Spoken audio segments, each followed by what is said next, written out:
So, if public works construction, as I've just argued, was the core of the New Deal, how might this history help us think about the present? I would propose 3 tentative propositions. First, it's worth noting how hard Roosevelt's New Dealers worked to strike the right balance between public authority and private market capitalism. At the same time, they were not afraid to deploy their resources and spend relative to the size of the government, relative to the size of the economy, on a huge scale.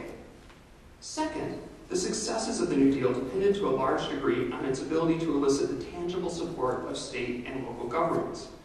Like their predecessors then, the members of Obama's administration will need to arrive at an effective mix between public and private action, and they would be well served to recall the revolutionary scale of New Deal funding as they contemplate their investments.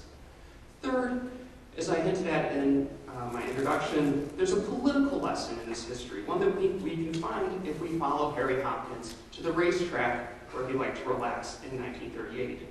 Going to the racetrack for Hopkins actually meant going to the racetrack. It was not a synonym for hiking the Appalachian Trail. So Hopkins liked to go to the racetrack.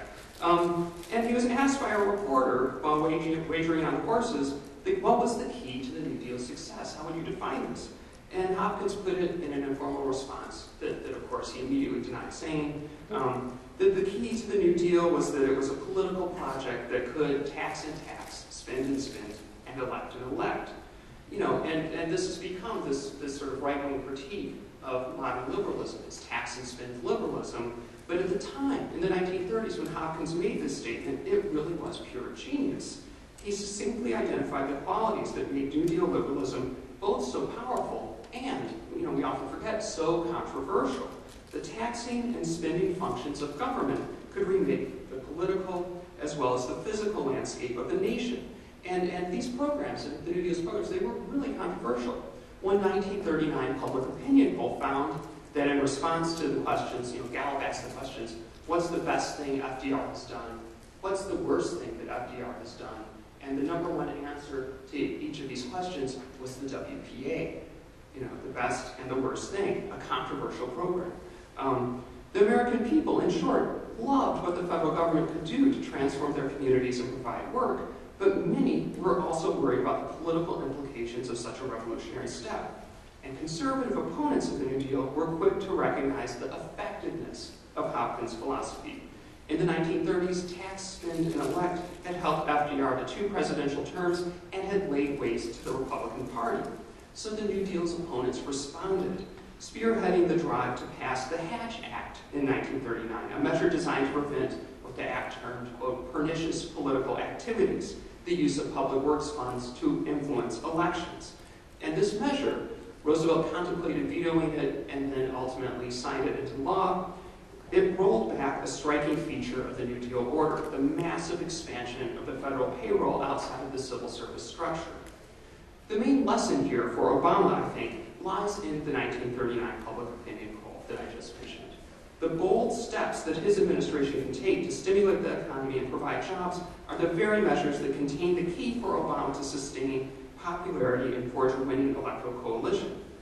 These measures will, by definition, also excite intense opposition. Reducing unemployment, passing health care reform, change we can believe in, more email from David Plouffe, all of these things could very well be Obama's WPA, in the sense that people will perceive them simultaneously as the best and worst things he has accomplished. And the trick, and this is above my pay grade exactly what the trick is, but I think the trick for Obama is, like FDR, to make sure that the number of voters who support his measure outnumbers those who oppose them. Obama enters his second year in presidency less popular than when he took office, in part because the Democratic base and independents are not enthusiastic about the state of the economy, about Obama's health care reform, about his policy in Afghanistan, or about his administration's reluctance to take on huge financial institutions that remain, a year after the passage of the TARP, too big to fail. What happened to the charismatic and unflappable Obama from the campaign trail, his supporters worry? What happened to the author of the magnificent and eloquent Audacity of Hope and Dreams from My Father? Where did that guy go? He's still there. But it seems that conservative observers are the only ones right now who appreciate Obama's achievements to date. Take New York Times columnist Ross Douthat. He's sort of the poor man's against David Brooks on the op-ed pages of the Times. Donald recently argued that, quote, between the stimulus package, the pending health care bill, and a new raft of financial regulations, Obama will soon be able to claim more major legislative accomplishments than any Democrat since Lyndon Johnson.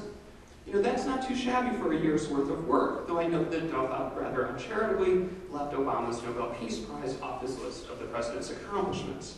But as another conservative recently observed sympathetically, Reagan speechwriter Peggy Noonan, in a Wall Street Journal column, defended Obama's presidency against criticism from the left. Despite these achievements, you know, Democratic voters have been notably quiet in voicing support for their president. Why is this? Noonan thinks that this is odd. It's a unique thing in terms of modern political history, that, as Noonan writes, no one really defends him. No one holds high his flag. When was the last time you put on the radio or TV and heard someone say, Open Line Friday, we're talking about what it is that we like best about Barack Obama? When, Noonan continues, did you last see a cable talking head say the greatness of this man is as obvious as it is unnoticed? Is the left out there on the internet and the airwaves talking about him? Oh yes, they're calling him a disappointment, a sellout, a dynamo, Democrat in name only. He sold out on single-payer health insurance, and in the public option, he'll sell you out on your issue too. To conclude, you know, it's of course far too soon to tell whether Obama will be able to bounce back in terms of public and media opinion or how he plans to rebuild his popularity. But if there's one thing that Obama could take away from the history of FDR's New Deal, it might be the notion that the most popular and successful reforms in a time of economic crisis are the ones that are also the most controversial and upsetting. If Obama follows through in this spirit of the New Deal, operating in a bold and pragmatic fashion, his administration might very well be able to deliver, if not by the 2010 elections, then by 2012, they might be able to deliver what Roosevelt once demanded of his own New Deal, quote, a smashing answer for those cynical men who say that a democracy cannot be honest or efficient. Thanks.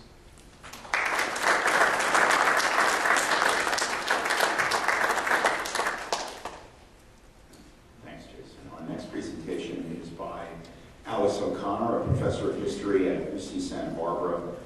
Alice is also the director of the UC Santa Barbara Washington Center program in DC. Alice teaches and writes about poverty and wealth, social and urban policy, and inequality in the United States. Among her many publications are Poverty Knowledge, Social Science, Social Policy, and the Poor in 20th Century U.S. History, Social Science for What?, Philanthropy and the Social Question in a World Turned Right Side Up, and two co-edited volumes, Urban Inequality, Evidence from Four Cities, and Poverty and Social Change in the United States, an encyclopedia. Alice received her bachelor's degree from Trinity College, Hartford, and she trained for a doctorate at Hopkins. Her current research focuses on the changing politics and cultural meaning of wealth in the post-World War II United States and the origins of the Second Gilded Age. The title of her talk today is Social Policy and the Politics of Transformation.